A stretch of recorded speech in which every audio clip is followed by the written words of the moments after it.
3. Bismillahirrahmanirrahim. Assalamualaikum warahmatullahi wabarakatuh. Alhamdulillahirabbil alamin. Wassalatu wassalamu ala asrafil anbiya'i wal mursalin wa ala alihi wa ashabihi rasulullahi ajma'in. Allahumma shalli ala sayyidina Muhammad wa ala alihi sayyidina Muhammad. Puji syukur atas kehadiran Allah Subhanahu wa taala yang telah memberi nikmatnya, rahmatnya kepada kita semua.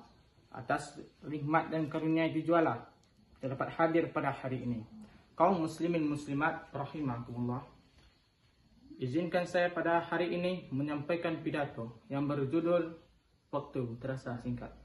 Kaum muslimin muslimat rahimakumullah. Ada suatu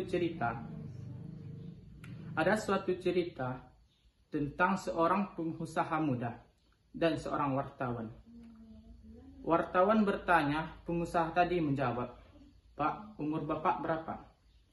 Dijawab oleh pengusaha tadi, "Umur saya 7. Anak Bapak berapa, Pak?" "Anak saya 1.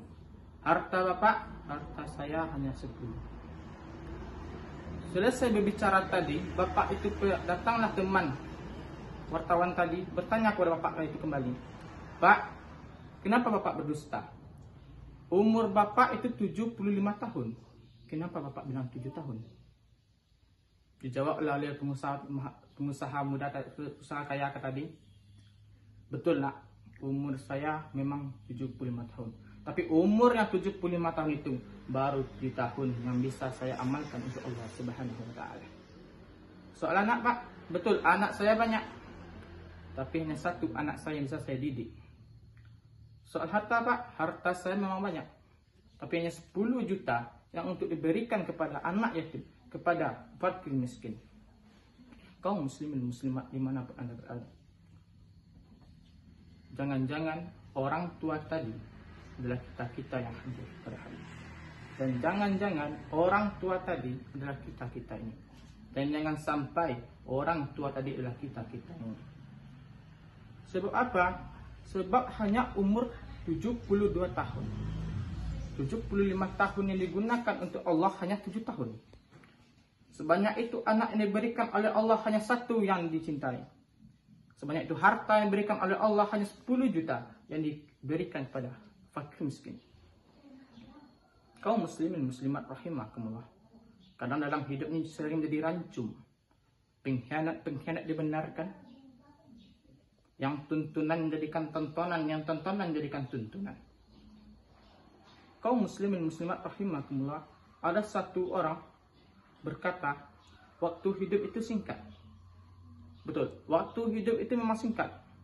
Tahu-tahu baru saja zuhur, tahu-tahu sudah asar. Baru sudah asar, terus sudah maghrib. Tahu-tahu dan tahu-tahu. The time of light and short, kata Shakespeare. Waktu hidup itu singkat. Tapi waktu hidup yang singkat itu harus digunakan oleh sebanyaknya untuk Allah Subhanahu wa taala. Apalah gunanya umur panjang tapi tidak mendosa dan maksiat? Umur panjang untuk menimbun dosa dan maksiat. Inilah makna ucapan Nabi, khairukum man tala ukruhu wa hasun amala. Orang yang baik dalam kehidupannya, kata Allah, orang yang memanfaatkan usianya untuk Allah Subhanahu wa taala. Kaum muslimin muslimat rahimakumullah. Marilah kita amalkan apa yang saya sampaikan tadi. Kalau ada salah tolong dimaafkan. Wabillahi taufiq wal hidayah. Assalamualaikum warahmatullahi wabarakatuh.